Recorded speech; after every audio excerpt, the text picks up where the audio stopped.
Ok, vamos orar. Nosso Deus e nosso Pai, queremos passar alguns minutos extraindo da Tua palavra algo que possa nos ajudar. Te peço isso em nome de Jesus, amém. O trilho, a linha que vamos correr hoje pela manhã. O título é: Eu quero seguir Jesus, mas de longe. Se eu fosse perguntar a qualquer um de vocês, se você fosse me perguntar, você é um seguidor de Jesus? Eu já sei a resposta: sim, sou, pastor. Inclusive, a gente vive num país que muitas pessoas são religiosas. A base, a cultura brasileira é baseada numa religião tradicional que vai gerar a mesma resposta: não, eu sou seguidor de Jesus. Mas essa pergunta não é que não faz sentido, é que não transmite nenhum tipo de informação concreta. A pergunta é: qual é a distância entre a sua conduta e a conduta que Jesus nos ensina? Essa lacuna, essa distância. Essa é a pergunta. Não se você é ou não é seguidor de Jesus. Pode ser que alguns de vocês foram até enganados por pastores televisados que prometem cura, que prometem prosperidade. Aliás, essa linha da teologia da prosperidade, realmente a linha é a teologia da preguiça. Pode ser que alguns de vocês, em ouvir certos pastores, palestrantes religiosos, foram enganados. Ficaram meio desapontados. O fato é que nós não podemos ser tolos, ingênuos, não podemos ser crianças. Para seguir Jesus de perto tem custos altíssimos, coisas que não são agradáveis, pelo fato que a gente vive no mundo torto, o mundo virado ao cão, literalmente, nos dois sentidos. Mateus 26, nós vamos lá, pode abrir as suas Bíblias para Mateus 26. Um tempo atrás eu li um artigo, e o autor do artigo, ele falou e deu uma descrição da personalidade de cada discípulo, até onde ele podia ir, baseado naquilo que as Escrituras falam. É limitado, não tem muitos textos explicando com detalhes a personalidade de cada discípulo, mas dá sim para perceber algumas características interessantes em relação a cada um dos 12. O substituto 13 é um pouco mais difícil, não tem muito sobre ele. Mas um que fica bem destacado é Pedro.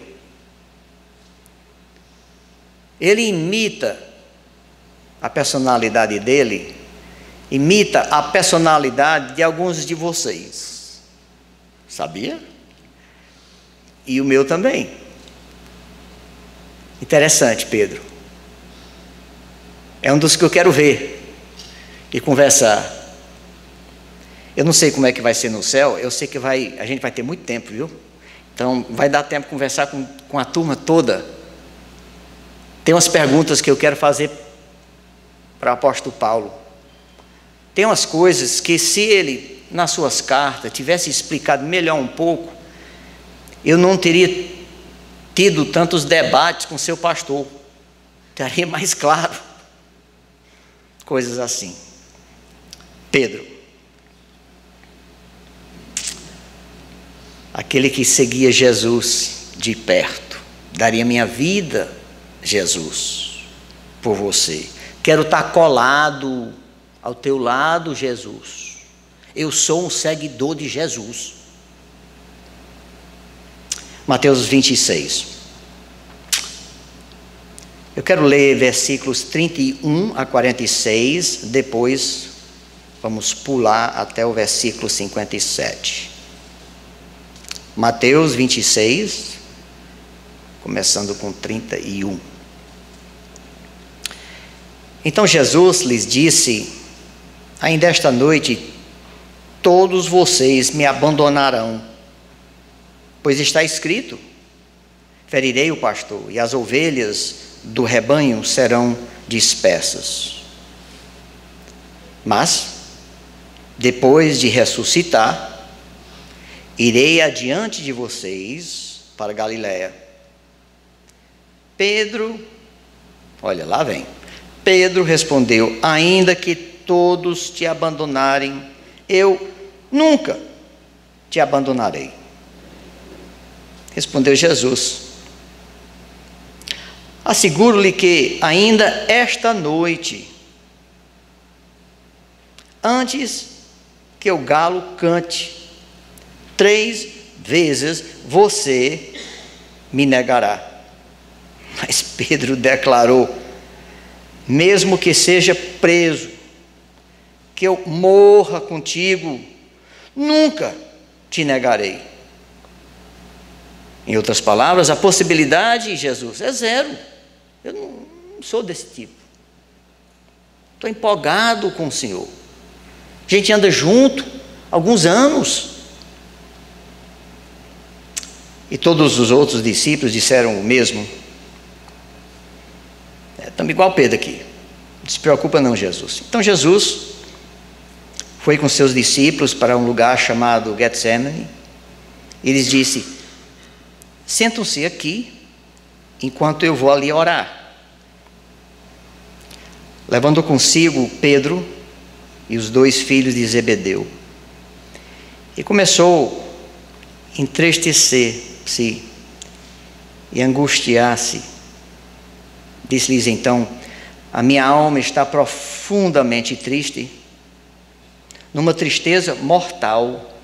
Fiquem aqui e vigiem comigo. Indo um pouco mais adiante, prostrou-se com o rosto em terra e orou: meu Pai, se for possível, afastar de mim este cálice, contudo, não seja como eu quero, mas sim como tu queres. Depois voltou aos seus discípulos e os encontrou dormindo. Vocês não puderam vigiar comigo nem uma hora? Perguntou ele a Pedro. Vigiem e orem, para que não caia em tentação. O espírito está pronto, mas a carne é fraca. E retirou-se outra vez para orar: meu Pai, se for possível, afasta de mim este cálice, sem que eu beba. Faça-se a tua vontade. Quando voltou de novo ao encontro, os encontrou dormindo, porque seus olhos estavam pesados. Então os deixou novamente e orou pela 3ª vez, dizendo as mesmas palavras.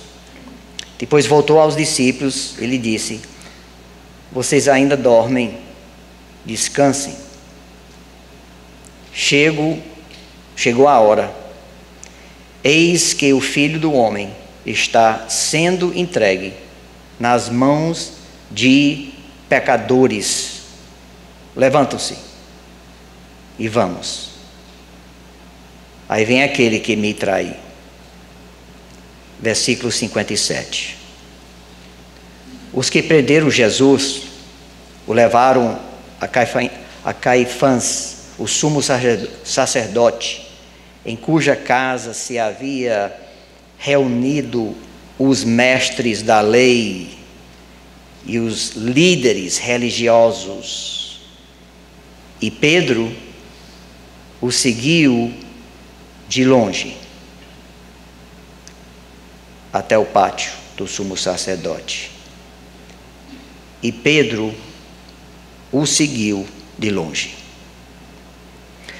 No texto lido, versículo 35, já mostra Pedro empolgado.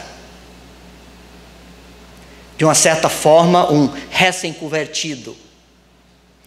Alguns de vocês, eu acho, que quando se converteram, a empolgação, o ânimo, lá em cima, colado com Jesus, uma descoberta nova, seus olhos, os seus ouvidos foram abertos e começou a enxergar algo que você não enxergava antes. Eu gosto de testemunhos de recém-convertidos. Uma certa inocência que eu acho bonito.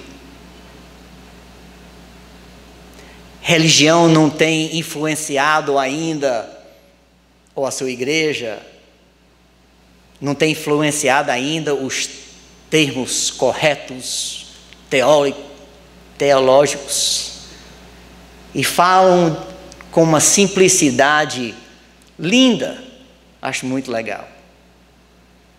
Agora, muitas vezes meio inocente, mas mesmo assim, bonito, gosto.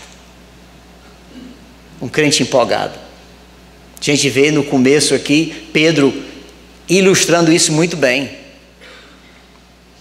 Ele tinha visto os milagres, ele participou de uma certa forma de certos milagres. Tinha uma coisa no ar, o povo estava agitado, tinha uma diferença de opinião, que ali tinha um movimento político, outros estavam começando que era um movimento divino. O povo agitado, e comentário não faltava, multidões com fome das boas novas, muito ligado aos sentimentos, muita emoção. A maioria dos recém-convertidos, quando dão uma palavra, dão o seu testemunho, a maioria chora. Emoção é muito bom. Fomos criados com emoções. Graças a Deus. Então, no início, muitas vezes há emoção. E emoção é importante, mas não é o importante. Mesma coisa no casamento, um pouquinho do tema de ontem à noite. Emoção é muito importante, mas não é o importante. Vocês casados mais de 15 minutos devem ter descoberto isso aí.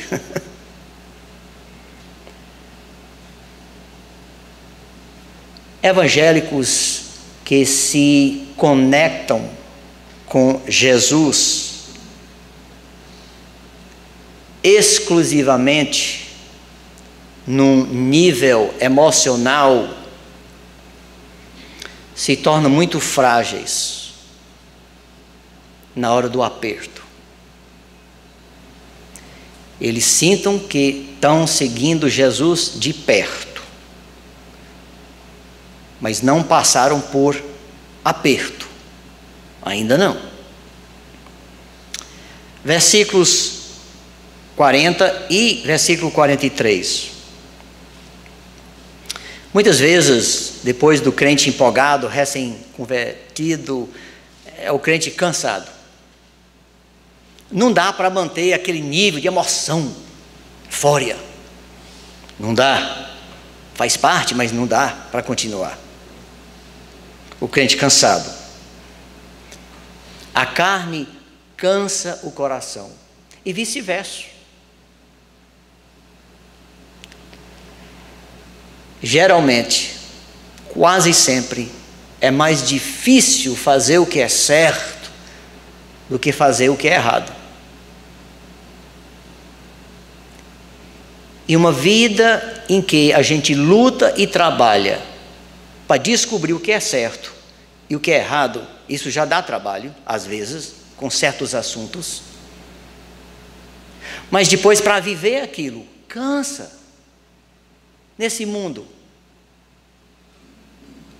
sem prumo. E nesse ciclo da nossa história em que estamos vivendo, está piorando. E se não haver uma intervenção divina, eita, só Deus é quem sabe. O crente cansado. Aí eu pulei para versículo 58. O crente seguindo Cristo, mas já com uma certa distância. Pedro, não é que ele deixou de seguir Jesus, mas houve, eu estou usando isso, foi uma coisa física, mas também estava havendo alguma coisa no coração dele também. Mas eu quero usar como uma ilustração para nos ajudar, para me ajudar. Quando não há certos custos, é muito fácil seguir Jesus. Quando não há doença, quando não há crítica, quando não há morte, só alegria em Jesus, é muito fácil. É fácil. Quando eu tive com vocês uns meses atrás, eu lembro da mensagem mais ou menos, como vocês, alguns de vocês lembram mais ou menos, eu também. Mas eu acho que eu falei que a única maneira de testar a nossa fé é através de dificuldades, de tempestades, foi o assunto. Então, quando não há tempestade, quando não há dificuldades na nossa vida, ser um cristão, um seguidor de Jesus, de perto, não tem custo. Mas quando vem as provas, e a gente só sabe, e as pessoas que fazem parte da nossa vida também, mas a gente só sabe com a prova, com o teste. Quando você era criancinha na escola, não era assim? Que a professora descobria se você sabia. Eu consegui enganar no bom sentido. Algumas das minhas professoras, quando eu era pequeno, inventava coisas, projetos, coisas com as minhas mãos, e elas achavam que era muito inteligente. O Timotinho é inteligente. O problema é que as provas indicavam o contrário, e era um conflito na vida do garotinho, de ser achado uma coisa, comentado, elogiado, e quando passava, vinha a prova, não tanto. Então, prova tem de fazer parte, senão a gente não descobre.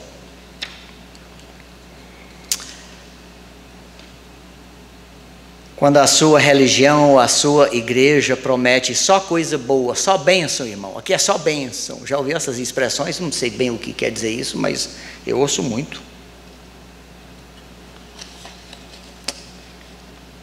A maioria de nós sabemos que a realidade é, ou pode ser, cruel.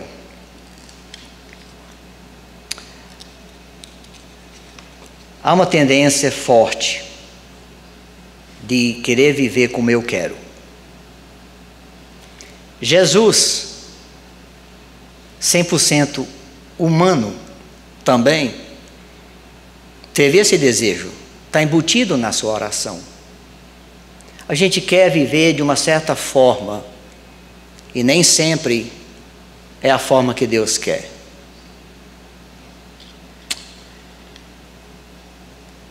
João, não precisa procurar, eu vou ler, e com isso já estou na reta final.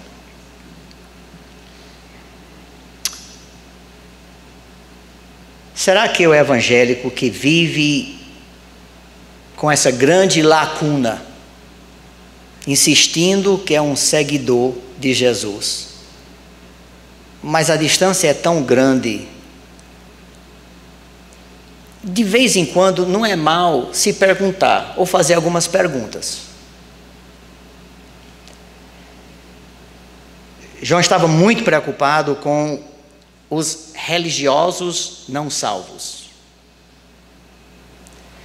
Uma das coisas que o meu pai dizia, algumas pessoas entendiam, outros não, mas, e se precisar de uma explicação, depois eu posso explicar a interpretação. Mas uma das coisas que me chamou a atenção, ele dizia que a preocupação de um pastor não deve ser o tamanho da sua congregação, domingo após domingo, mas o tamanho da sua congregação no domingo após o arrebatamento. Esse deve ser a preocupação dele. Porque se o número não muda, ou mudou pouco, tem algo muito errado. João 1,6: se afirmarmos que temos comunhão com Ele, mas andamos nas trevas, mentimos e não praticamos a verdade. Viver mentira é horrível, porque a gente sente que ela é verdade. Ou coisa traiçoeira é a mentira. 1 João 3:6: todo aquele que nele permanece não vive em pecado. Todo aquele que está no pecado não o viu e nem o conheceu. Então, qual é a distância entre a sua conduta e os ensinos de Jesus? Não só nos evangelhos, mas nas epístolas, cartas escritas por Paulo diretamente a nós hoje, a igreja. Qual é esta distância? E a pergunta, eu sei que é um pouco difícil, porque quando a gente fala de distância, a gente pensa em centímetros, quilômetros, e é óbvio que não é isso, mas uma maneira de pensar. Qual é a distância? Eu estou longe? Ou de fato eu estou me aproximando cada vez mais? Cada domingo, cada semana, cada mês. Esse ano 2018, eu acredito que, pelo meu comportamento, eu estou mais perto. Estamos fechando. Vai chegar o dia que não vai ter mais distância. Vai fechar. E estamos aguardando aquele dia. Vamos orar. Nosso Deus e nosso Pai, se esse dia estiver perto, ótimo. Porque alguns de nós já estamos cansados desta distância. Se não, nos motiva a fechar essa lacuna, por causa de Jesus Cristo. Amém.